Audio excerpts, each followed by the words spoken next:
Ora bem, muito bem-vindos novamente a mais uma aulinha da formação para a floresta. Desta vez temos o prazer de contar com mais um membro da Comissão Científica, com a Cristina Catita. Basicamente, a Cristina Catita é doutorada em Engenharia Geoespacial e Geoinformática, é membro da Comissão de Coordenação do Mestrado em Sistemas de Informação Geográfica, bem como membro do projeto Smart Campus.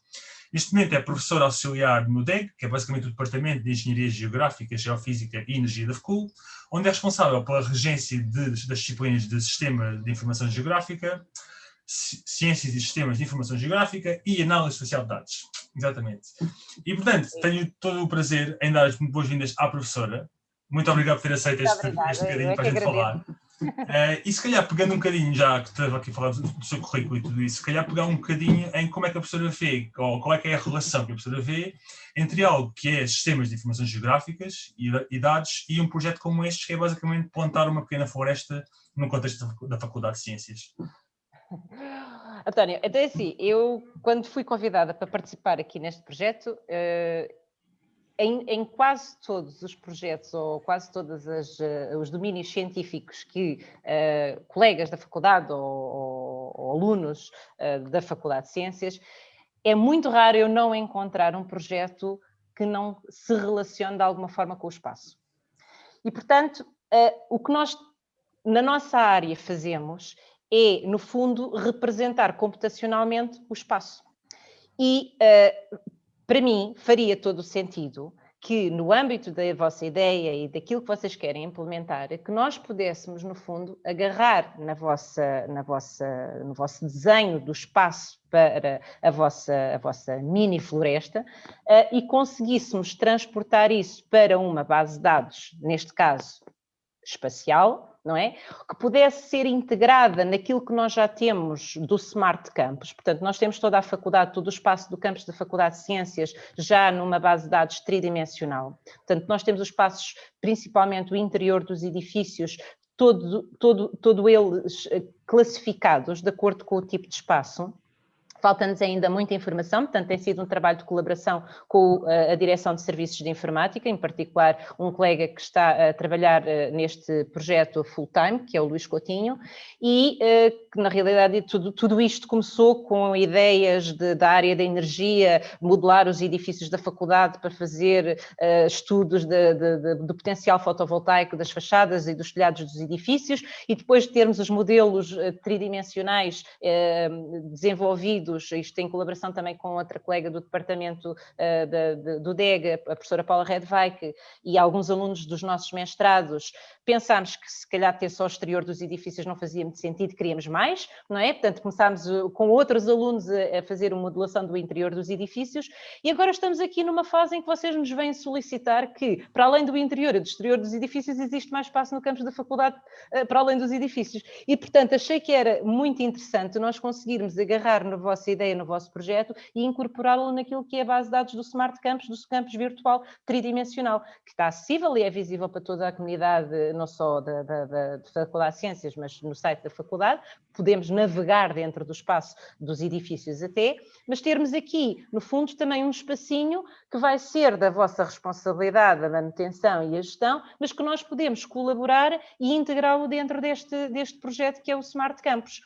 Para além disso, termos a possibilidade de vos ajudar e de vos auxiliar com toda a informação que, não estando obviamente disponibilizada para o grande público, mas para quem estiver a gerir o projeto do vosso lado, com algumas ferramentas que vos permitam a vocês poder fazer, no fundo, uma monitorização do que ali venha a acontecer, do ponto de vista do crescimento das plantas, das necessidades hídricas, ou seja, portanto, toda a base de dados não vai ser só a componente geométrica, não é? A componente geométrica onde eu estou a falar da georreferenciação de todas as espécies que ocorram e que vocês venham lá não só a colocar, mas que apareçam se calhar naturalmente, não sei, porque não é a minha área, mas portanto não só fazer no fundo a georreferenciação dessas espécies nesses mesmos locais, mas também depois podermos ter uma base de dados com informação que possa registar valores, caracterizar espécies, etc. E que vocês possam ter ali uma ferramenta de trabalho que perdure no tempo e que possam ir acompanhando a evolução do crescimento e das espécies e de outros atributos que vocês vejam que sejam necessários para depois vocês poderem fazer alguma análise, não é? Porque uma coisa é a georreferenciação do que lá vai acontecer, o que ocorre, outra coisa é vocês poderem ter uma base de dados devidamente organizada num ambiente computacional que vos permita depois extrair alguns dados para poderem fazer as vossas análises e tirarem algumas ilações sobre o que se está lá a passar. Portanto, é mais nesse sentido que eu acho que a componente geoespacial pode ser um bom contributo para o vosso trabalho. E realmente a pessoa tocou aqui nesse tópico que é importante, que é, na verdade, esta componente aqui do geoespacial e de toda esta acumulação dos dados é um bocado o resultado último, digamos assim, de tudo isto, porque basicamente vamos fundir os dados que vamos obter, quer da biodiversidade, quer dos solos, quer da qualidade do ar, da qualidade da água e tudo isso, neste sistema que depois possivelmente nos poderá dar uma informação mais holística, pelo menos uma abordagem mais interconectada, digamos assim, desses elementos. Do ponto de vista de alguém que basicamente vai acumular essa informação também e depois se calhar vai ajudar um pouco a mostrá-la ou a gerir, para além de uma monitorização feita com algum rigor, se calhar ao longo do tempo, há assim algum outro aspecto que seja importante que nós temos em conta agora que estamos no momento basicamente antes e daqui a 2 semanas, no momento do início, alguma coisa que será importante termos em conta? A ver, eu acho que é muito importante vocês, qualquer base de dados que seja feita, seja uma base de dados espacial ou não espacial, tem um propósito, não é? E a organização dos dados é que nos permite, eu costumo, às vezes brinco um bocadinho com os meus alunos e fazemos sempre um bocadinho aquela diferenciação do que é que são dados, o que é informação. Eu não consigo ter a informação se os dados não estiverem organizados, não é? E, portanto, para já é pensar e ir começando a refletir um bocadinho sobre que tipo de informação é que vocês vão necessitar de armazenar numa base de dados para dar resposta àquilo que são as vossas perguntas, as vossas questões. Aquilo que vocês vão querer ter como resposta daqui a 2, 3, 4, 5 anos, dependendo do período temporal que vocês querem analisar, a forma, o que é que nós temos que registar agora, desde já, para conseguirmos ter essas respostas daqui a 1 ano, 2 anos, 3 anos.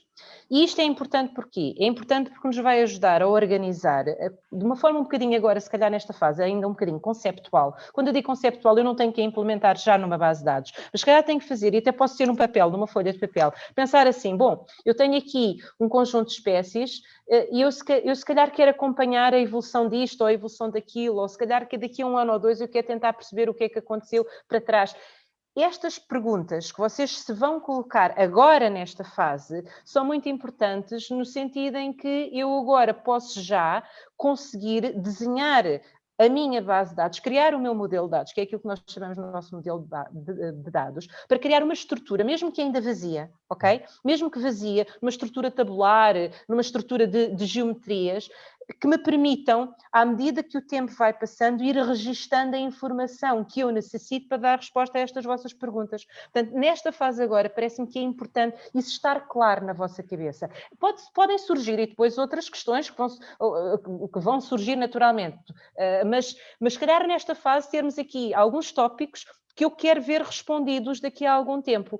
E isso faz com que, se eu não conseguir perceber o que é que eu quero no fim, eu não consigo desenhar desde o início. E, portanto, este meu objetivo, que podem vir a ser mais do que um, mas para já ter aqui 2 ou 3 importantes, vão-me ajudar de início a planear devidamente o meu trabalho. E do ponto de vista do trabalho da base de dados, também, não é? Porque assim, eu só vou conseguir criar, de facto, aqui uma estrutura tabular com os devidos atributos para cada um dos objetos que eu quero representar na base de dados, para ir inserindo valores e informação ao longo do tempo, se as coisas estiverem claras na nossa cabeça, que tipo de análise é que eu quero fazer a seguir, não é? E, portanto, nesta fase é muito importante que isso fique claro para que depois a gente não corra o risco daqui a 1 ano ou 2 dizer, epa, já passou 1 ano ou 2, eu devia ter registado esta informação e se calhar agora já vou ficar com poucos dados para fazer este tipo de análise. E isso é que eu não gostava que acontecesse.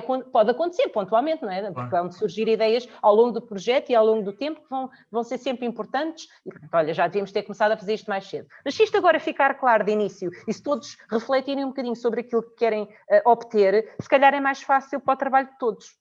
Portanto, eu acho que nesta fase era o mais importante. E realmente é aqui a coisa que, ou seja, toda a parte da georreferenciação traz um pouco de volta a realidade do espaço, ou seja, enquanto que nós, como analisando, por exemplo, a biodiversidade, dizer que há uma presença ou uma ausência de uma ave, o que é que seja, num certo local, como um dado de só matemático, é muito diferente de visualizar ou no espaço ou ter uma outra visualização mais de fora, que é isto que vem um pouco todo o trabalho da georreferenciação e todo o trabalho que a professora faz. E realmente faz sentido. Na realidade é assim, é uma coisa que vocês, habitualmente, vocês estão em contacto direto com o vosso objeto de estudo, não é? Exato. O que nós vos podemos ajudar a ter é, no fundo, reproduzir computacionalmente através de um modelo, não é? Tridimensional do vosso espaço, para que vocês em gabinete possam também, sempre que não estiverem no espaço, poderem ter uma ferramenta de trabalho e de estudo. E até uma outra coisa, às vezes é interessante que, dependendo da experiência de cada um, mas vocês chegam ao local e conseguem estabelecer uma série de correlações entre as diferentes espécies que habitam naquele espaço, sejam vegetais, sejam animais. Mas quando isso é registado computacionalmente, às vezes nós vemos coisas que nós humanos não vemos localmente. E essa passagem para o domínio computacional, de termos um modelo que representa mais fielmente a nossa realidade, às vezes ajuda-nos com alguns métodos analíticos e algumas ferramentas que próprias aplicações já nos disponibilizam, a ir um bocadinho mais além, a tirar ilações e estabelecer correlações que o nosso olho, à partida, não conseguiu observar, mas depois com a análise dos dados conseguimos obter. E é essa parte que eu gostava depois, aqui já não tem tanto a ver com a fase do desenho e da criação do modelo, mas com o que é que nós podemos fazer em termos de correlação espacial, em termos de noção de vizinhança dos objetos que habitam, quando eu falo aqui objetos, perdoem-me, não me levem a mal, mas são as vossas espécies, não é? Que habitam naquele espaço e que possa, através da correlação espacial, da distância entre eles, da noção de vizinhança, trazer-nos mais informação do que aquela que nós tínhamos à partida.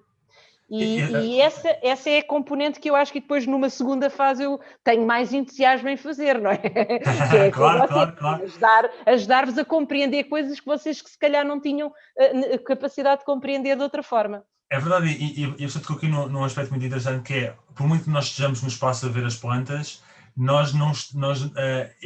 embora achemos que isso é a melhor forma de estar a ver o que está a acontecer, na verdade este tipo de ferramentas permitem-nos olhar de várias alturas diferentes, de várias formas diferentes para ver os padrões e ver coisas que realmente nós não conseguimos ver, o que é um bocado incrível. São padrões. E aí, neste caso, são padrões que nós queremos encontrar no espaço e no tempo. Exatamente. E, portanto, o tempo é muito importante no sentido em que o registro de determinadas coisas que vocês querem acompanhar tenha que ser feito desde o início, não é? E essa componente de registar o sensor, a imagem, o que vocês conseguirem nesta fase pensar que é importante, quanto melhor vocês pensarem agora neste plano, melhores dados vocês vão ter para gerar informação com as vossas análises mais para a frente. Portanto, acho que este contributo agora, para nós, do nosso lado, é fazer-vos pôr no papel as respostas que vocês querem ter daqui a 1 ano, 2 anos, 3 anos. E depois o nosso trabalho é perguntarmos, ok, então para vocês terem isto, que informação é que precisa? E nós, entretanto, cozinhamos aquilo para criarmos, juntamente com vocês, a base de dados que vai servir os vossos propósitos. Exatamente. E depois tem o aspecto visual, não é? Claro. O aspecto visual. Uma coisa é nós termos uma base de dados para vocês trabalharem, mas outra coisa é porque todo este projeto, a gente quer não, mas depois também tem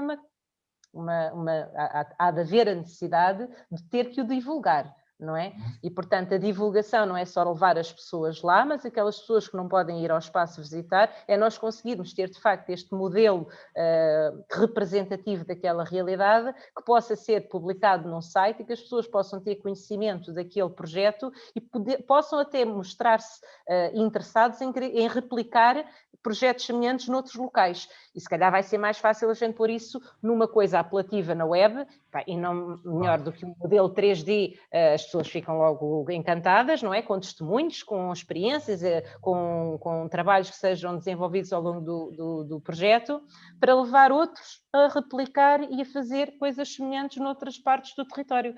E, portanto, também há essa perspectiva, não é? Também temos que pensar que a componente geoespacial, a parte geográfica, o mapa, o modelo 3D, que vai encher o olho a muitas pessoas e que pode levar muitas pessoas a querer ter projetos semelhantes noutros locais. E aí já entra na vossa missão de divulgação das coisas e também acho que podemos contribuir com essa componente. Ou seja, malta, basicamente o que estamos aqui a chegar à conclusão é que as 600 pontas que temos que plantar, temos que medir as distâncias, ok? Só para... Não, nós medimos. Estou a brincar. É assim, vamos lá ver. Vamos lá ver, nós podemos medir isso, eu depois não sei como é que vocês vão fazer isso, mas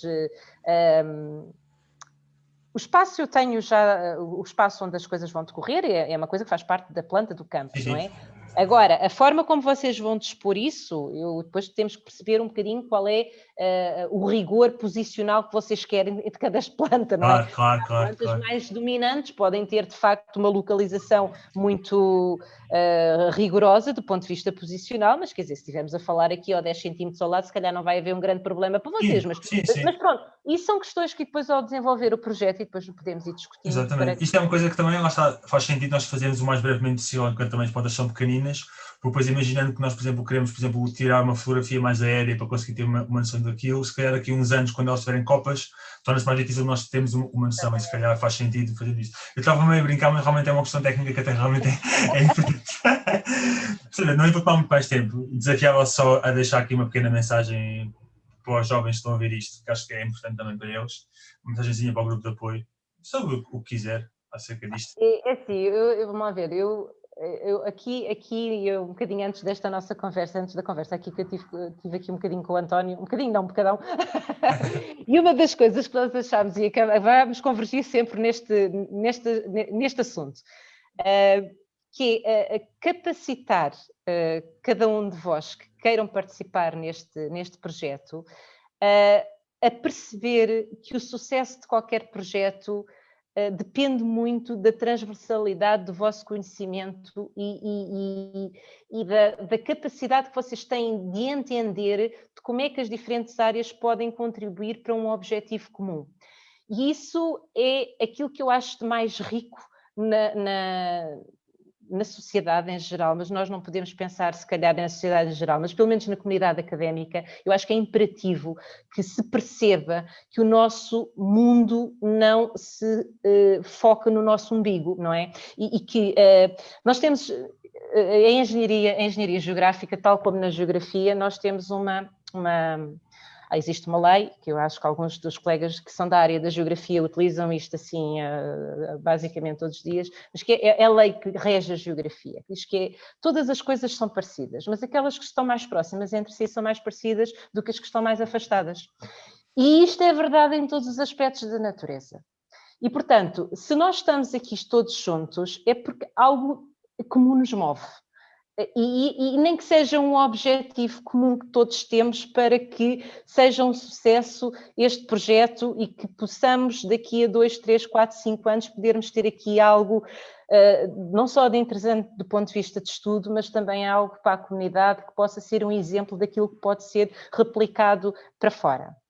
Mas isso só é possível com equipas multidisciplinares e, portanto, aquilo que eu acho que é importante é nós termos mente aberta e se posso dar alguma recomendação a cada um dos jovens que vai participar neste projeto, é estarem receptivos ao input que vos chega de vários setores, de várias áreas científicas, e que não nos fechemos sobre nós próprios, porque o sucesso dos projetos tem a ver muito mais com a partilha do que com fecharmos as coisas só para nós. E, portanto, sejam receptivos à contribuição de outras pessoas, de outras áreas, e eu acho que todos juntos conseguimos fazer muito melhor do que cada um de nós individualmente. É uma perspectiva de comunidade, é verdade, mas é assim que a ciência tem que ser feita e o António partilha desta visão que é tão a minha também e eu acho que tem tudo para dar certo se vocês se envolverem de espírito aberto e mente aberta para recebermos os inputs de vários setores, de várias pessoas, de várias áreas, e portanto acho que é o melhor que eu acho que todos nós podemos fazer, não é só vocês, todos nós. Depois desta mensagem, só me resta agradecer em meu nome, em nome do grupo de apoio, em nome do projeto. É muito importante estes pequenos momentos, que não acabam por fazer a diferença para qualquer pessoa que ouve. E pronto, e a ver se depois disto do Covid e disto tudo a gente se vê lá no espaço e falamos mais um bocadinho. Está bem? Ok. Novamente, muito Muito obrigado. obrigada. Eu é que agradeço, António. Tudo bom. Até já.